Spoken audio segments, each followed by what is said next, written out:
Olá, olá, bem-vindas, bem-vindos à TV História em Casa. Está no ar o Brasil em Casa número 11. E a nossa convidada de hoje é Yara Makushi. Ela vai falar pra gente aí sobre os conhecimentos indígenas de agrossistemas. Deixa eu enviar para ela aqui.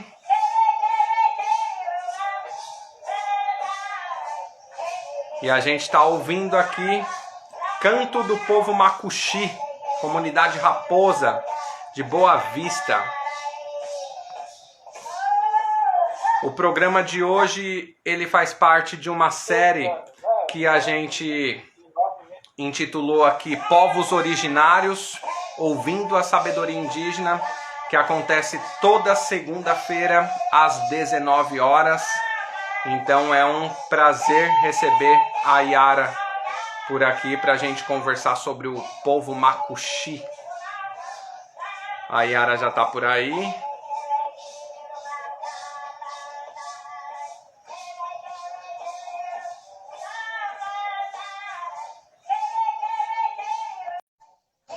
Está entrando.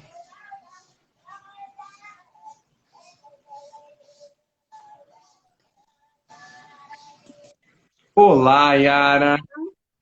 Boa noite, Olá, tudo bom? boa noite. Que bom recebê-la por aqui, é um prazer. Seja muito bem-vinda. Obrigada. Eu vou começar com uma leitura e aí funciona da seguinte forma: jogo para ti desenvolver o tema e o pessoal que for participando aí, a gente vai trazendo a interação do pessoal também, as perguntas, as colocações, para somar com o nosso diálogo aqui, tá certo? Então, Então, Moro Euaron, Moro Benã, Prianã, Uiezê, Macuxipeto, Cuibá. Boa noite a todos e a todas. Boa noite, professor Tiago. É um prazer, uma satisfação estar aqui. Obrigada pelo convite, né? E parabéns pela iniciativa do canal, que proporciona esse diálogo, né? E tem a sua importância. Eu acredito que quanto mais tivermos espaço como esse, todos nós ganhamos, a sociedade em geral ganha o conhecimento e a informação. Então, gratidão e vamos dialogando. vamos lá. Separei um trecho de um artigo que está dentro desse tema para a gente iniciar o nosso papo. E é mais ou menos assim, ó. Já há algum tempo, a literatura arqueológica tem mostrado a centralidade das práticas agrícolas dos índios na Amazônia do período anterior à conquista. Inúmeros indícios remetem à formação, inclusive de sociedades agrárias na Amazônia, especialmente nas várzeas dos principais rios, por volta do início da era cristã. Muito embora a domesticação de várias plantas, como a mandioca, remonte a um período bem anterior. É cada vez mais evidente à arqueologia a capacidade de manejo de recursos naturais por parte das populações pré-colombianas na Amazônia, bem como a importância de compreensão dessas práticas para entender as próprias lógicas de ocupação da colonização da bacia amazônica pelas nações europeias. Assim, apesar dos avanços no sentido de aprofundar as múltiplas dimensões da experiência e do protagonismo dos índios coloniais na Amazônia, menos tem sido realizado no que diz respeito a seu lugar como produtores de uma paisagem rural amazônica. Curiosamente, nas regiões e capitanias da América Portuguesa, em que, diferentemente da região amazônica, a mão de obra indígena não teve um papel central, ou pelo menos não tão destacado ao longo do período colonial. Tem surgido trabalhos que explicam a questão indígena a partir do problema da construção de práticas agrícolas, dos espaços de produção rural e principalmente do problema das terras dos índios coloniais, notadamente para a segunda metade do século XVIII. Esse artigo ele se chama Ruralidades Indígenas na Amazônia Colonial. Ele está no boletim do Museu Paraense Emílio Goeldi, de Ciências Humanas, e ele é escrito por Rafael Chamberlain, Karl-Heinz e Vanice Siqueira de Mello. Isso para a gente iniciar. E, pessoal, quem está aqui na parte de baixo da tela de vocês, essa simpaticíssima moça é Yara Makushi. Ela é antropóloga da etnia Makushi e ela está falando de Boa Vista, Roraima, que lá são 18 horas e aqui onde eu estou em São Paulo, 19 horas, né? Esse país gigante que nós temos. Yara, o nosso tema é conhecimentos indígenas de agrossistemas. Seja muito bem-vinda novamente.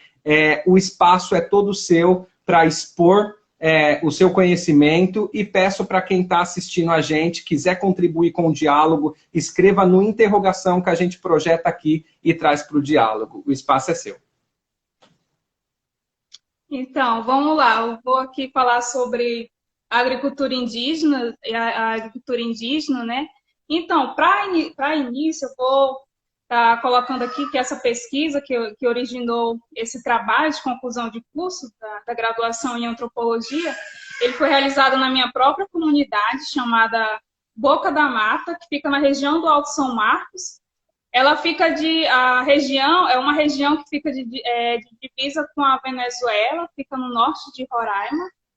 E a aldeia, minha comunidade, ela é habitada, segundo o censo realizado pela própria comunidade, pelos profissionais de saúde, ela é habitada por 163 pares de família. Claro que hoje já estamos em 2020, já é maior o número. Né? E lá é formada pelas etnias Makuxi, Wapixana, Sapará e Tucano. A infraestrutura lá da minha comunidade, ela possui uma escola estadual, uma escola municipal, tem um posto de saúde, ela também tem um malocão comunitário, onde são realizadas as reuniões, as assembleias, né, onde são discutidas a educação, a saúde. E o básico da infraestrutura da comunidade é esse. E o meu trabalho, né, intitulado Etnoconhecimento Agroecossistêmico da região do Alto São Marcos, o caso da comunidade Boca da Mata, ele teve como principal objetivo estar analisando o etnoconhecimento em relação a essas práticas agroecossistêmicas, né, dos povos que ali habitam. E a comunidade, ela é formada por dois tipos de ecossistema. A savana, que ela é formada pelo capim e o caimbé, né, as árvores de pequeno porte, e também a floresta, que é formada pelas árvores mais frondosas, né, as árvores frondosas, e o solo já é mais úmido. E para contextualizar, né, a minha pesquisa e a construção do trabalho de campo, eu vou demonstrar alguns passos metodológicos que eu realizei, né, na minha pesquisa. O primeiro passo foi eu me deslocar daqui da cidade, a Boa Vista, minha comunidade fica lá, para o município de Pacaraima. E aí eu fui na minha comunidade, tive chamando as lideranças, que é o Tuxaua. Para quem não sabe o que é Tuxaua, para outros estados é o mesmo que cacique, é a liderança da comunidade, né, o líder. E chamei o Tuxaua para estar explicando, né, como é que eu ia estar pedindo permissão para estar realizando o trabalho, né, porque há toda uma organização. E aí o Tuxaua, conversei com o diretor também, eles aceitaram, só que eu ia ter que retornar para a comunidade para ter o aval de toda a comunidade numa reunião comunitária, né? E aí onde ia estar a minha pauta lá, e aí eu retornei para a comunidade aceitou, né? Me parabenizaram, aceitaram, e aí eu já aproveitei essa reunião, como estavam todos os comunitários lá, estive contactando os indígenas, os produtores indígenas, né, que poderiam fazer parte da minha pesquisa, e já contactando eles, já marcando as entrevistas e também a visita no local das roças mesmo, visitando em loco as roças. No total, eu estive entrevistando os 42 agricultores, e só que eu não visitei as roças de todos, só fui visitar 3 roças, no caso, uma roça de um indígena macuxi, um apixana e um taurepang. Eu estive visitando 3 roças em Lamas, né, para saber como é que era realizada, como é que eles faziam, né, para saber lá mesmo a realidade toda. E foram verificadas diferentes formas de produção agrícola dentro da comunidade, que são, no caso, a agricultura tradicional, né, que é a cuivara. A cuivara é o quê? É onde praticam a derrubada e também a queima. Já a outra é a convencional, né, onde também tem agricultores. Uma pequena parcela utiliza o NPK, né, o adubo químico, e também foi analisada a prática de agroecológica, né, porque tem o mínimo impacto no meio ambiente, né? Ela visa a preservação, né, da diversidade biológica e cultural. E o principal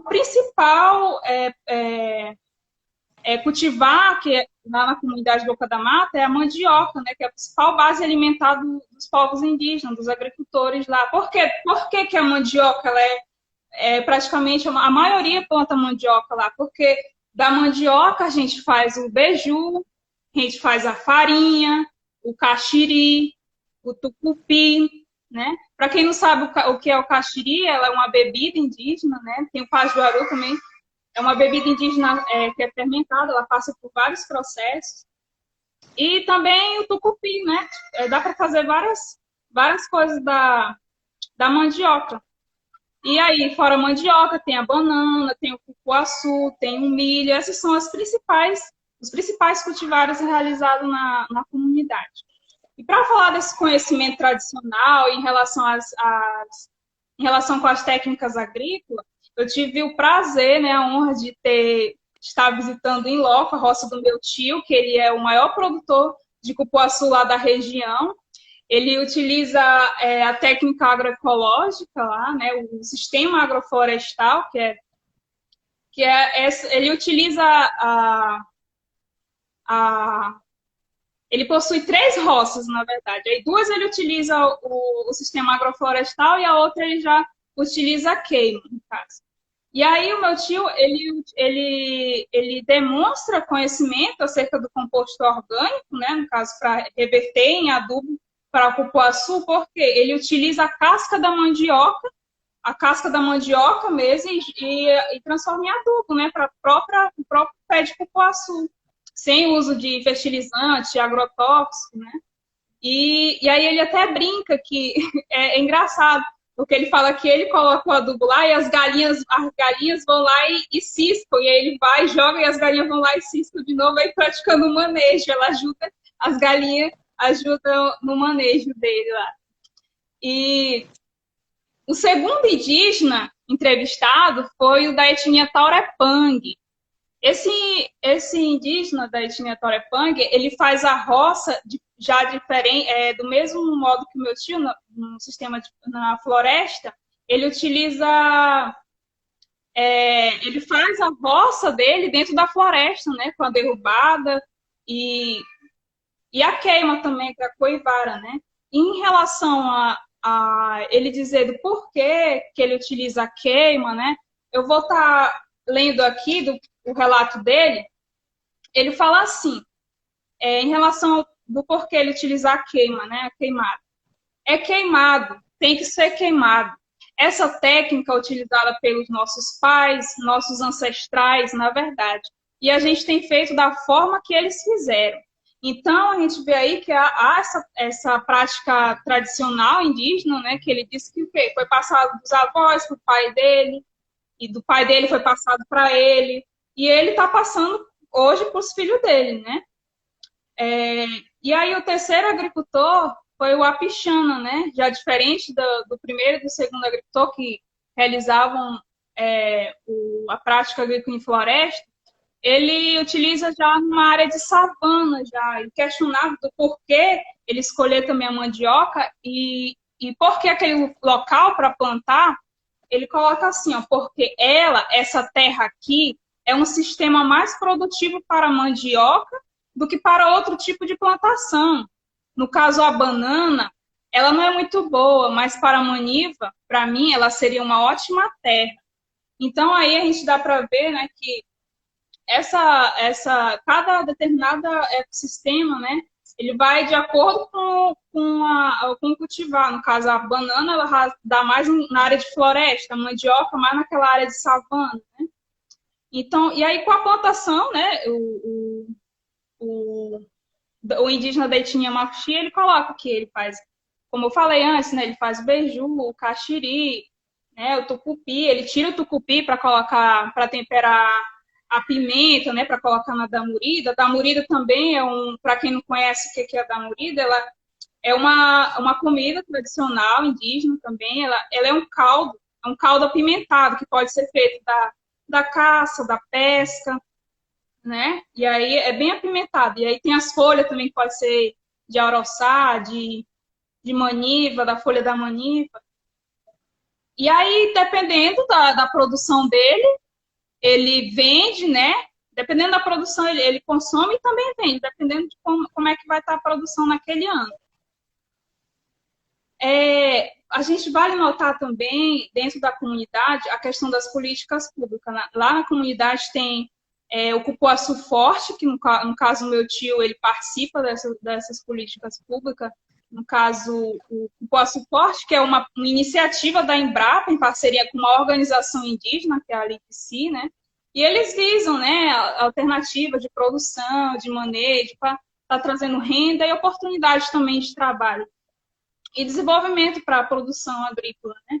E aí também tem a outra política pública, também é o PAA, que é o Programa de Aquisição de Alimentos. Dentro da comunidade tem agricultores que participam desse programa, né? E aí esse PAA, que é uma ação do governo federal, né, para fortalecer a agricultura familiar e também buscar mecanismo tem um mecanismo de comercialização, né? E para estimular mesmo essa questão da produção do pequeno agricultor.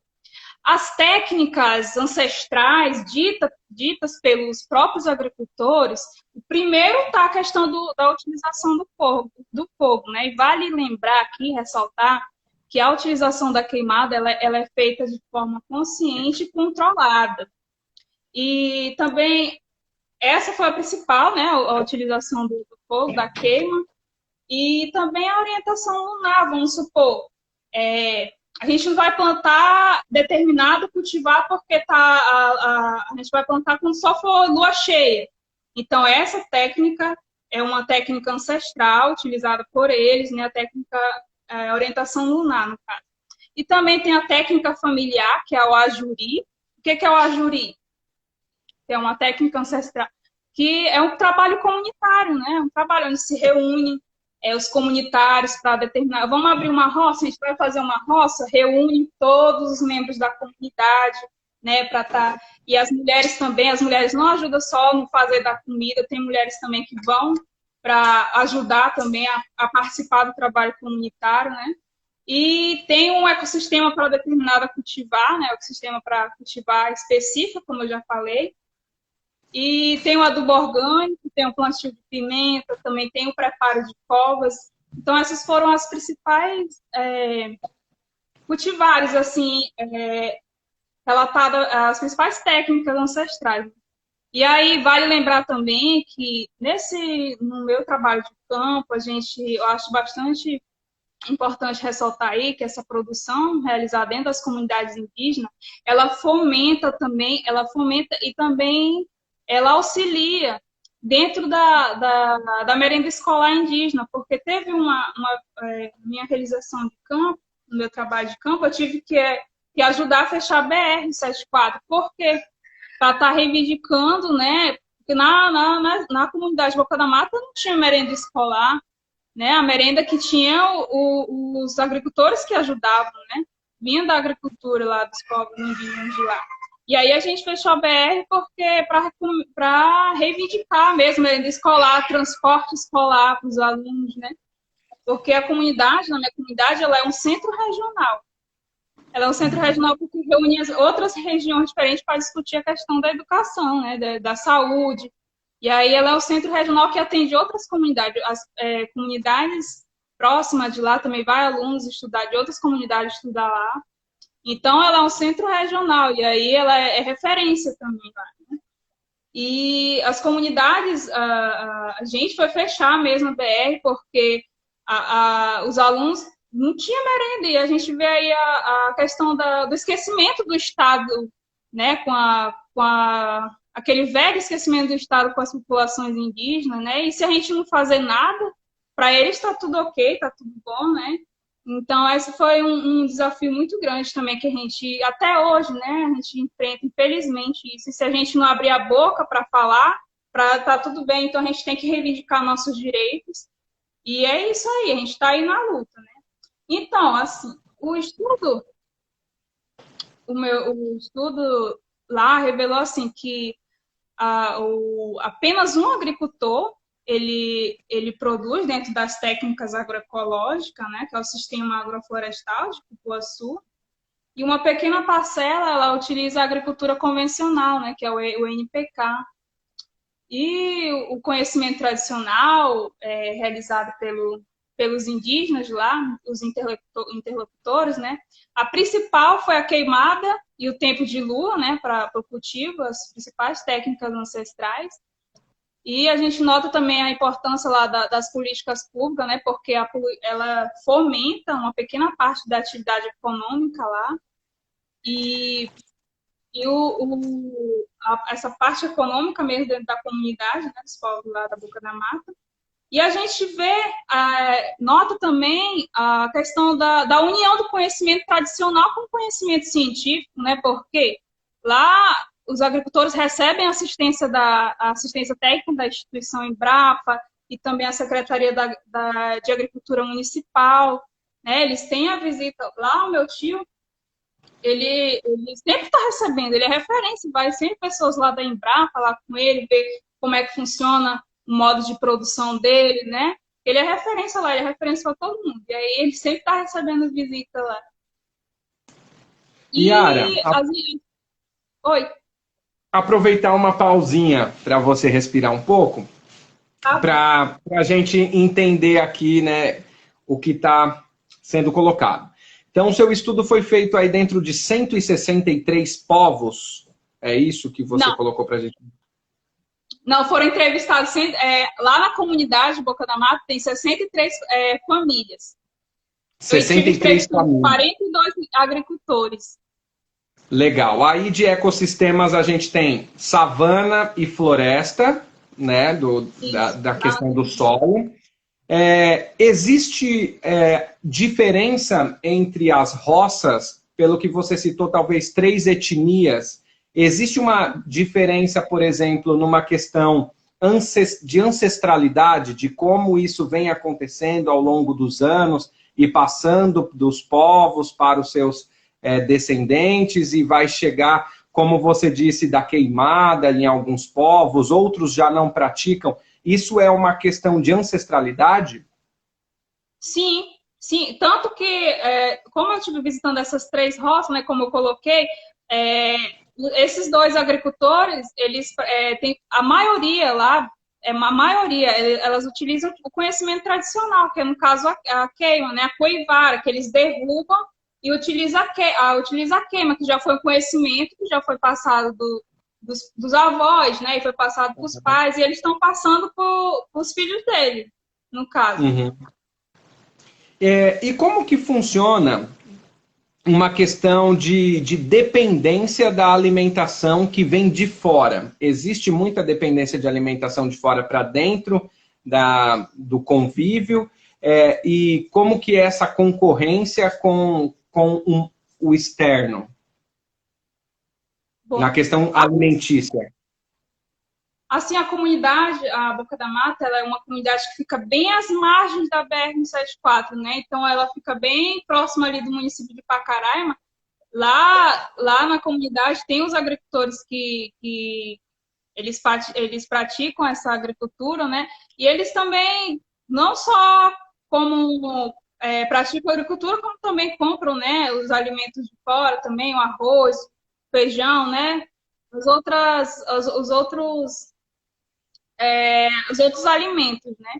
E no caso, assim, esse trabalho também, a gente nota que existe produção em comunidades indígenas, porque hoje muitas pessoas, tem pessoas que falam que o indígena não produz nada, né? E essa minha pesquisa vem para quebrar esse paradigma de que há produção em comunidades indígenas, existe produção em áreas indígenas, né, para o consumo, para garantir a renda econômica, a segurança alimentar, a soberania alimentar também. E a produção, ela complementa, como eu falei, ela complementa também a merenda escolar indígena, porque tem produtores que participam do PAA e distribuem também para a escola. E também a importância, a gente vê a importância dos nossos territórios serem demarcados, né? Porque sem a terra, sem o nosso território, a gente não planta, a gente não caça, a gente não pesca, a gente não vive, né? Então, é importante a gente estar escrevendo sobre esses conhecimentos, esses saberes, né? Esses saberes, porque os povos indígenas, eles também produzem ciência, né? Através das suas experiências, das observações. E não é só na agricultura, não só na agricultura, mas também na medicina tradicional. A gente vê que também, com essa questão do Covid, as nossas comunidades também foram afetadas, né? E tem muito parentes tratando com a medicina tradicional, né? Com as ervas, com chás, né? Com xaropes. Então, a gente tem que escrever sobre nós mesmos, porque quem melhor para falar de nós se não formos nós mesmos, né? É um desafio para a gente que sai das nossas comunidades, que sai da nossa comunidade e vem para a cidade cursar um nível superior, nos profissionalizarmos, né? Porque, e a gente saindo da comunidade, a gente não vai deixar de ser índio, a gente, tendo o celular, a gente vai, tendo um computador, a gente não vai deixar de ser índio, né? Então, a gente vê vários indígenas com graduação, mestrado, né, doutorado, e isso é motivo de comemoração, né? Porque cada estudante indígena que passa por esse processo aí acadêmico, né, da vida acadêmica, é resultado de muita resistência indígena no Brasil. Então,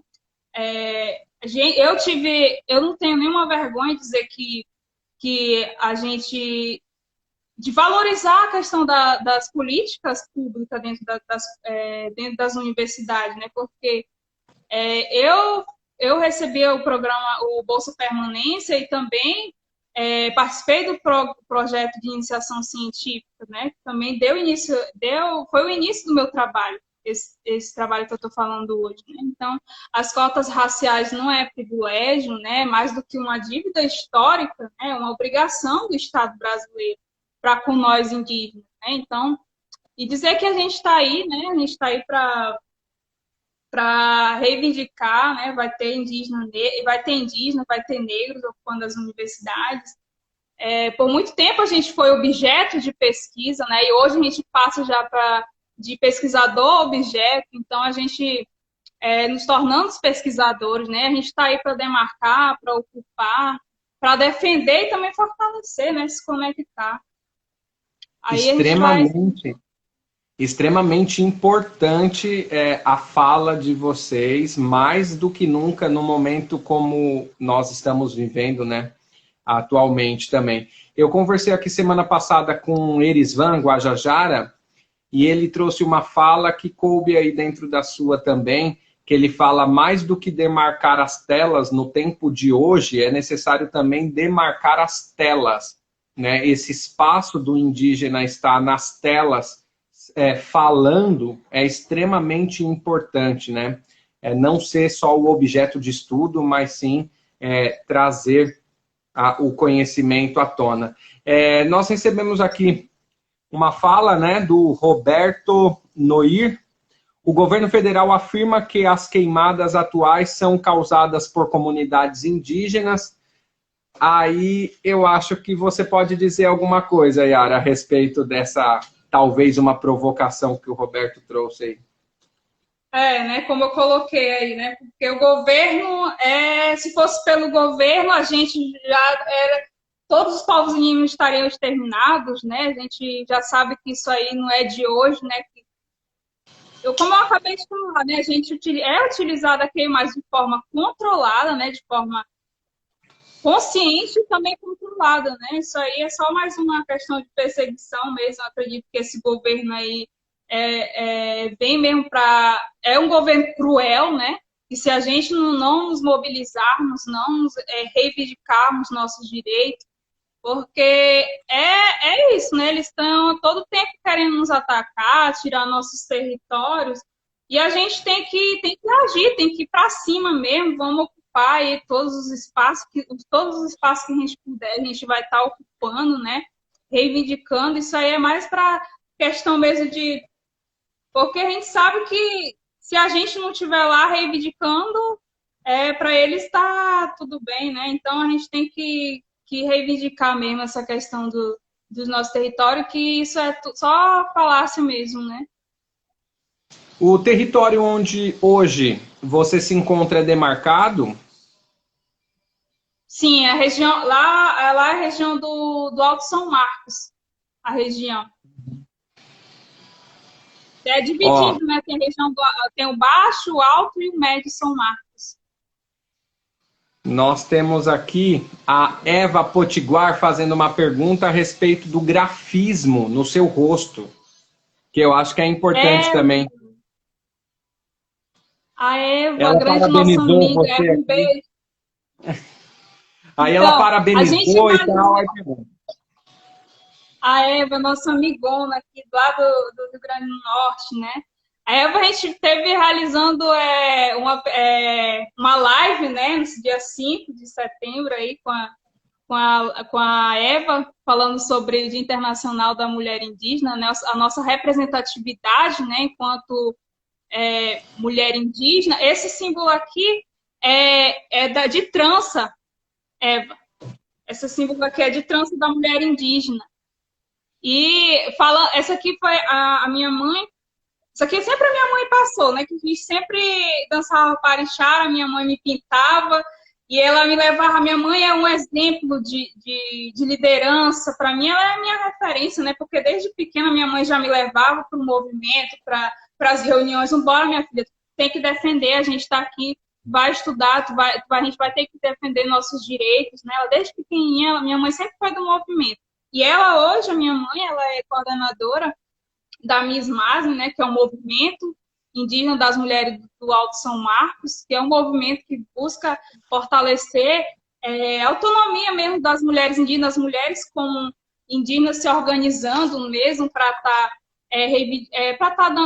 fortalecendo a sustentabilidade das comunidades indígenas, né, tanto na agricultura, a violência sexual, para estar dando mesmo essa questão da autonomia das mulheres mesmo se organizando, né, enquanto movimento indígena. Então isso aí é bastante importante, porque eles têm, esse movimento ele tem como principal esse movimento das mulheres indígenas de lutar mesmo, fortalecer a sustentabilidade, lutar contra os abusivos de bebidas alcoólicas dentro das comunidades, né? Combater a violência, né? É para fortalecer a cultura mesmo, os direitos, os costumes, né, das mulheres indígenas. Também prevenir a saúde das mulheres, né? Então, as mulheres como agentes ativos, a gente sabe que por muito tempo a gente não pôde voltar, né? E aí, hoje já é mais uma... Temos presidente do Brasil, mulher, a deputada Joênia Wapichana também aí. E hoje a gente já tem, nessas eleições, tem bastantes candidatos indígenas, né, se colocando seu nome para lutar em nome. E a gente tem que apoiar mesmo os parentes indígenas, né, tem que apoiar eles nessa causa mesmo, para fortalecer.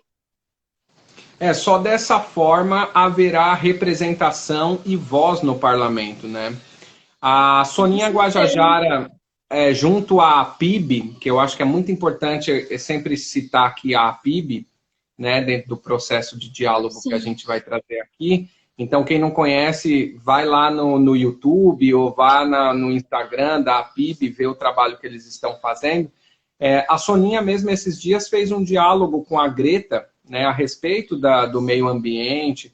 E eu estou vendo aqui em São Paulo também uma união para uma... candidatura coletiva indígena aqui em São Paulo. Coletiva. Então, estou vendo uma movimentação nesse sentido e muitos levantando e dizendo, se posicione, né? Traga também uma candidatura indígena, vote em um indígena. É necessária essa representação, né? mais mulheres, mais indígenas, mais negros, mais LGBTQs, né? Porque se continuar essa supremacia branca masculina, a gente já está vendo para onde está indo o nosso país, né? Yara, vamos dar uma volta lá nos agrossistemas? Sim. Né? Segue de lá. Nós estávamos aqui, você estava falando, eu perguntei da dependência de fora, uma coisa da sua fala que eu achei muito importante foi a questão da merenda escolar, né? É importante esse processo também. Os jovens participam desse processo de produção de alimento também? Como que é? Então, é bastante importante, né, tocar nesse assunto, que vai lá nas técnicas familiares, porque tem um ajuri, como eu falei, né? Não só as mulheres, os homens, mas também as crianças, né? Eu desde pequena, meu tio levava a gente para a roça e funciona assim, né? A minha mãe, meu tio era chamado pela minha mãe, que nossa roça ainda não estava no tempo, e aí ele chamava a gente, bora para a roça, né? Bora, a gente arrancar de mandioca, as mulheres iam arrancar mandioca, porque ele mora bem afastado, não é lá no centro da comunidade, é bem afastado, assim, é perto de uma serra a casa dele. E aí ele chamava a gente, bora.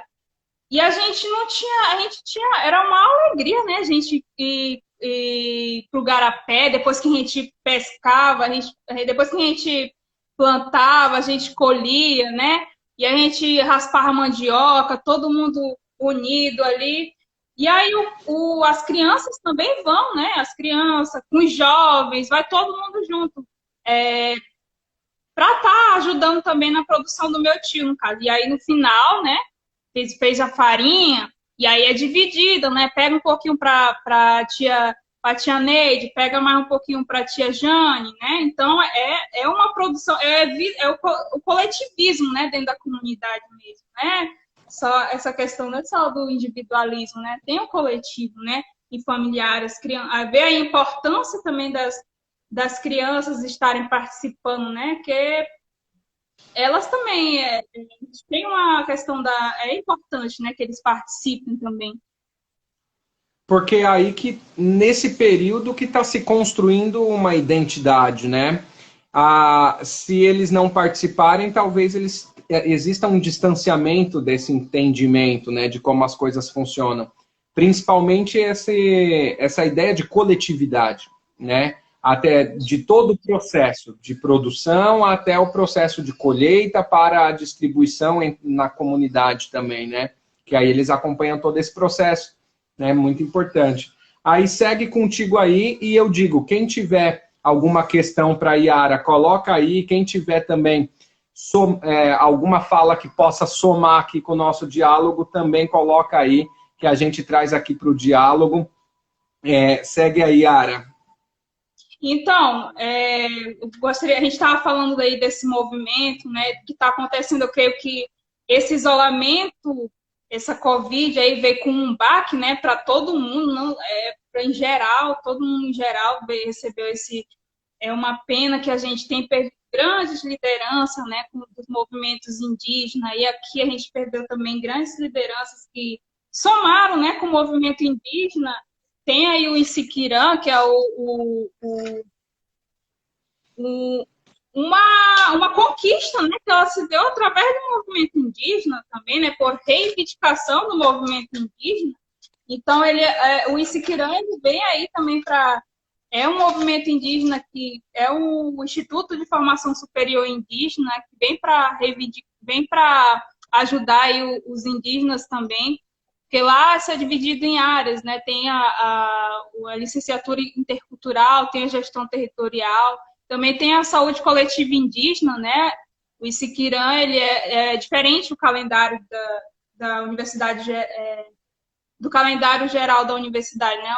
Um calendário diferenciado, onde os estudantes indígenas vêm dessas comunidades, né, e retornam para lá. Então, é um calendário diferenciado.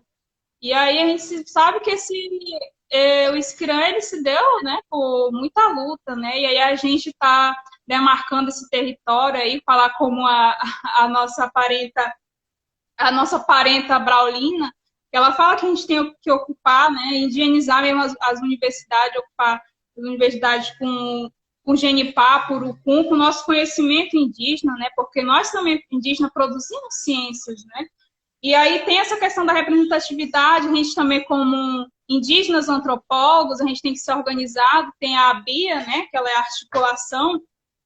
Eu convido também, para quem não conhece, para seguir lá no Instagram também, é um movimento também, é uma articulação a ABIA é a Articulação Brasileira de Indígenas Antropólogos, que ela surge da união de vários povos do Brasil todo, de norte a sul, né? E aí ela vem mesmo ela surge para descolonizar mesmo a pesquisa acadêmica, né? Os projetos que venham impactar nossos territórios. Ela é uma articulação antirracista, ela também tem uma visão de crítica à colonização, né? Ela visa o coletivismo, né? Ela tem como objetivo principal revelar a nossa história, né? A nossa própria história, dar apoio aos parentes que nos diversos contextos diferentes, porque a grande maioria da sociedade, ela acha que índio é tudo igual, né? Que índio é tudo igual, mas não é tudo igual. Cada um indígena tem a sua cultura, seus costumes, as suas tradições diferentes, né? E dizer que, assim, a gente está reivindicando, né? O comitê também de antropólogos, né? Junto com a ABA. E é isso, a gente está buscando consolidar essa presença indígena, né? Na antropologia. E ela está potencializando esses saberes indígenas, né, dos povos também, como eu disse, que também os povos produzem ciência, né, então essa aí é uma das, como a gente está se articulando também enquanto indígenas antropólogos aí do Brasil. Quando você traz a fala de que o povo acha que índio é tudo igual, a gente tem uma questão muito crítica, né? Quando a gente observa a sociedade, como faz a leitura dos povos originários, para a maioria da população brasileira, talvez o indígena seja aquele de 1500, como foi desenhado pelos portugueses, né? Portanto, ele está no meio da floresta, ele está nu, pintado, fazendo seus ritos, falando o seu idioma natural. É muito importante a gente ter consciência, né? Aqui é um canal de história e a gente precisa muito descolonizar os livros didáticos a respeito do indígena, principalmente, porque o indígena ele aparece na primeira página e some da história, como se hoje não existisse mais povos indígenas, né?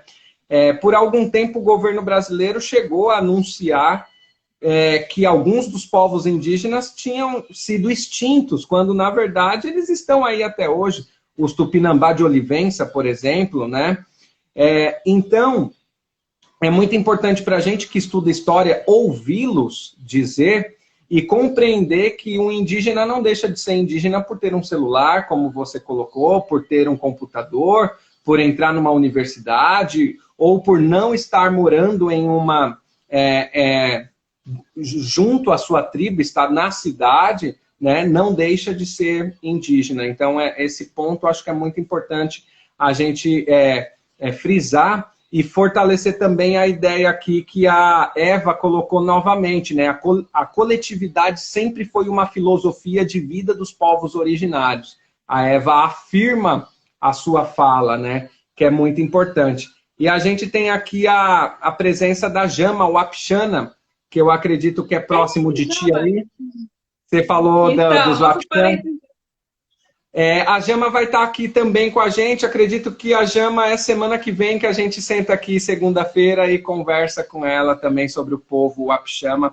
Vai ser de muitíssimo valor. Está sendo de muitíssimo valor todas as segundas-feiras sentar aqui e ouvir os povos originários. E eu já deixo o convite também para a Eva. Eva, se quiser participar, entre em contato aqui com a gente também. A gente marca uma segunda-feira para escutar, nós estamos aqui abertos para ouvir e para aprender. E a gente tem aprendido demais, porque só ouvindo aprende, né?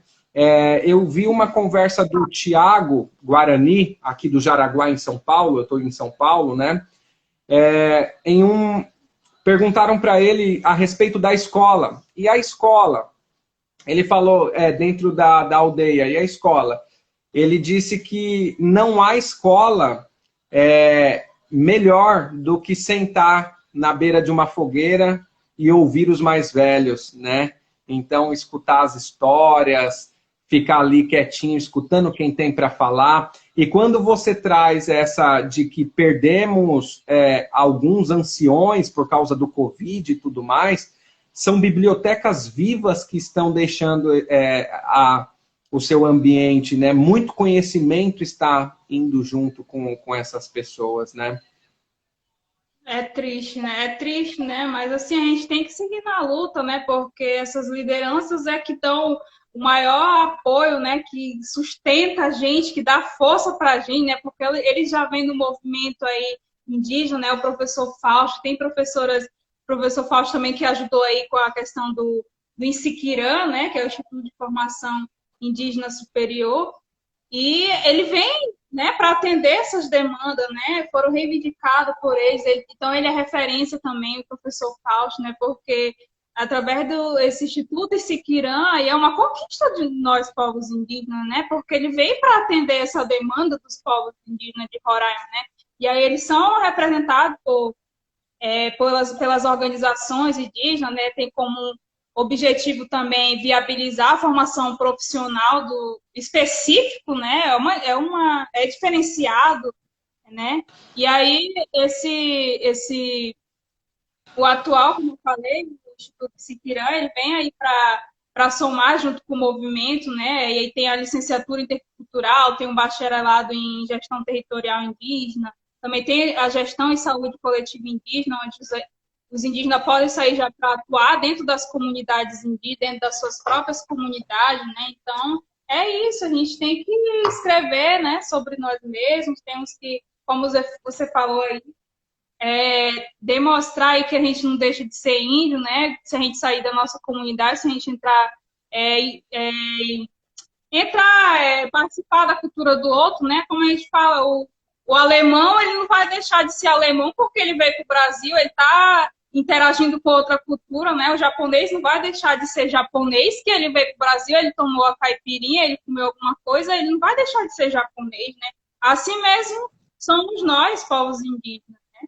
E a gente está aí para somar, né? A gente está aí para reivindicar nossos direitos, né? Então, como eu falei, a gente está aí para demarcar, ocupar, e fortalecer mesmo o movimento indígena, né? Eu, como indígena, saí da minha comunidade para me profissionalizar e voltar para minha comunidade também, né? A gente sabe que é um desafio para nós, como indígena, né? Vou tentar um mestrado, estou estudando para um mestrado em antropologia, né? Para estudar e voltar para a comunidade para somar com a educação escolar indígena, né? Importante. Chegou uma pergunta aqui, Yara, para ti. Qual foi a sua maior dificuldade durante sua pesquisa com a agricultura indígena? Qual a sua maior dificuldade durante sua pesquisa com a agricultura indígena? Uma dificuldade, acho que mais não teve muita dificuldade, assim, porque porque a minha comunidade fica muito longe daqui da cidade, né? Ela é 2 horas daqui da comunidade. E eu acredito que as políticas públicas, ela possibilitou muito, né? Porque eu me deslocar, né? Com o recurso, né? Da universidade. Então, isso foi a questão das políticas públicas, elas foram essencial para a minha formação. Então, assim, dificuldade, eu acho que eu tive, assim, quando eu fui para campo, eu não pude estar realizando a pesquisa porque não tinha energia 24 horas dentro da comunidade e hoje já tem energia 24 horas, no caso era só motor gerador, né? E não tinha como eu carregar meu celular, né? Porque eu tive que ir para campo e lá não tinha energia 24 horas. E aí o motor queimou e não teve como eu carregar o celular, e aí eu tive que voltar para a cidade de novo, né? Acho que esse foi um dos maiores, mais como um desafio, assim mesmo, que a gente foi fechar BR, né? Porque quando eu fui para campo não deu para realizar a pesquisa, porque eu fui ajudar também com o movimento lá, fortalecer os professores indígenas, né? E a gente teve até um senhor que falou assim, mas o que esses índios estão fazendo aí fechando a BR? Vão trabalhar desse jeito, infelizmente, né? E aí a gente fala assim, como é que a gente vai trabalhar se a gente não tem condições de estar trabalhando? Como é que a gente vai trabalhar sem aluno, sem transporte escolar, né? É triste, mas assim, a gente está aí. A gente está reivindicando, a gente vai fechar a BR sim, porque a gente tem boca para falar, né? A gente tem Tá certo. que reivindicar sim. Tá Até certo. sermos ouvidos, né? As grandes autoridades aí nos ouvir, né? Yara, são 520 anos de resistência e de luta. Então, são 520 anos precisando falar. Então, tem que falar e tem que fazer mesmo, e tem que ocupar, né? A Eva que contribuiu mais uma vez, esses conhecimentos deveriam preencher os espaços escolares e familiares para possibilitar acesso sobre alimentação saudável.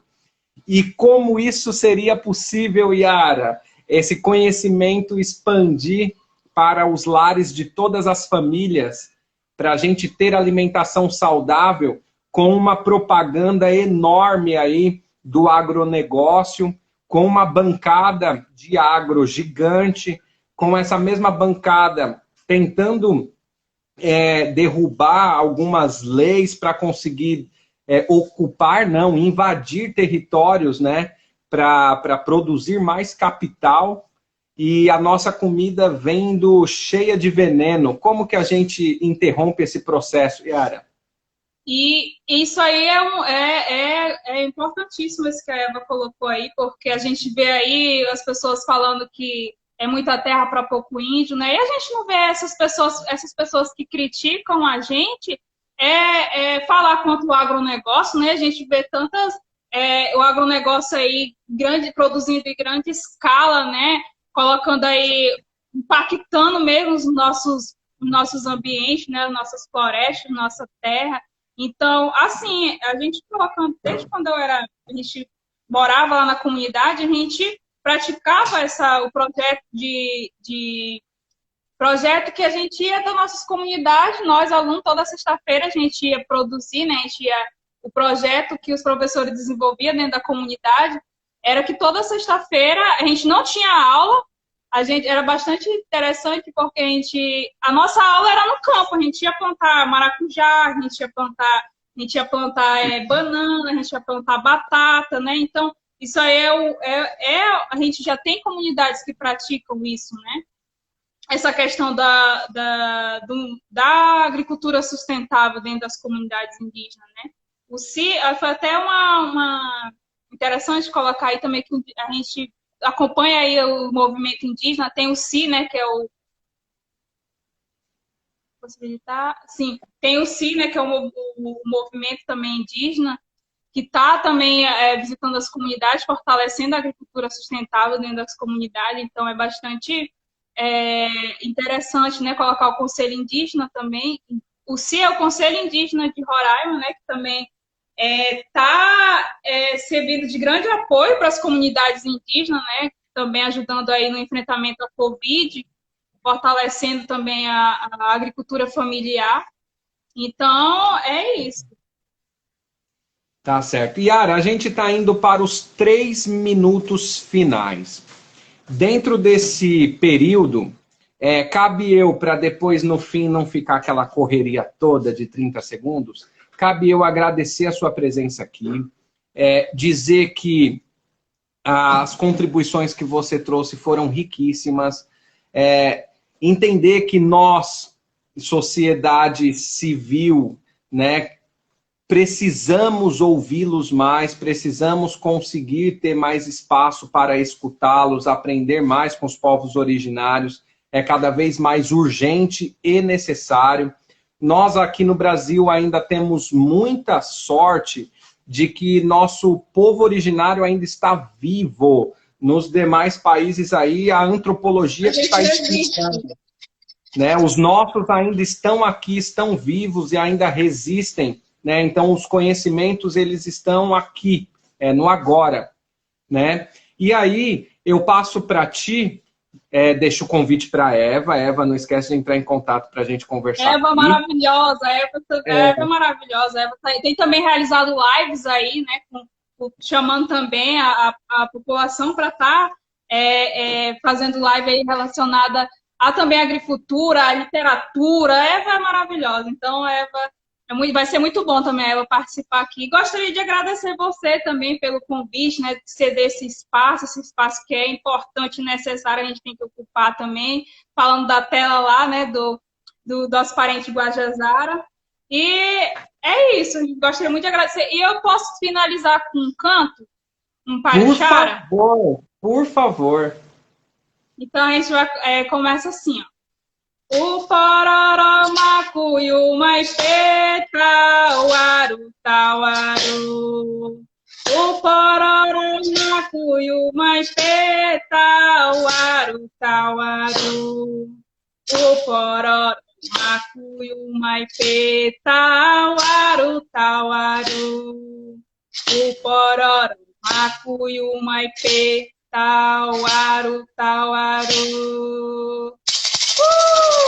Muito obrigada, viu? Gratidão por ceder esse espaço, professor, viu? E a gente está aí para contribuir, viu? Nós que agradecemos, é muito rico sempre ouvi-los, muito mesmo. Yara, gratidão. E aí a gente vai conversando, quem sabe a gente pega um tema, traz aí para a gente conversar mais um pouquinho, para a gente ouvir.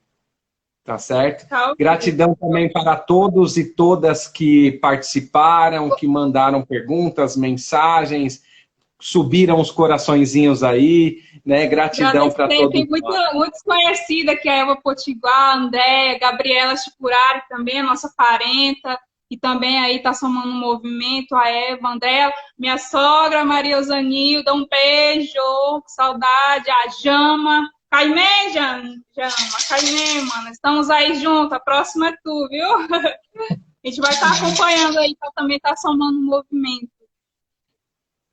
Tá certo, Yara, vamos lá, gratidão e até mais. Valeu. Gratidão, tchau, até mais.